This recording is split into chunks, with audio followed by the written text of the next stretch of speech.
अस्सलामुअलैकुम सामीन। 18 जुमादुल उखरा है, 11 जनवरी है। ख़बर का उन्वान है अमेरिका में अंदरून मुल्क हवाई यात्रा हवाई जहाज़ की सर्विस मुकम्मल तौर पर ठप हो गई है।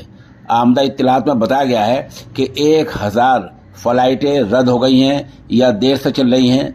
वहाँ के सरकारी तर्जुमान ने मीडिया को ये बताया है कि कंप्यूटर में सर्वर में कुछ तकनीकी खराबी की वजह से बहुत सारी हवाई सर्विस खिदमात ठप पड़ गई हैं और आज बहुत सारे लोग इससे महरूम रह गए हैं और लोग फंसे हुए हैं, इधर से इधर नहीं जा सकते हैं। एक रिपोर्ट में बताया गया है कि पूरे दिन हवाई सर्विस अमेरिका में ठप रही है। अब हम खबर बोल रहे हैं, खबर बोले जाने तक यानी शाम के 6 बजे तक भी हवाई सर्विस पूरी तरह बहाल नहीं हुई है। इस तरह अमेरिका में कंप्यूटर में और सर्वर में तकनीकी खराबी की वजह से लगभग 1000 हवाई उड़ानें ताख़ीर से चल रही हैं, रद्द हो रही हैं और ख़बरों में बताया गया है कि ये 1000 सर्विस मुकम्मल तौर पर ठप होती जा रही हैं क्योंकि वहाँ तकनीकी खराबी आ गई है।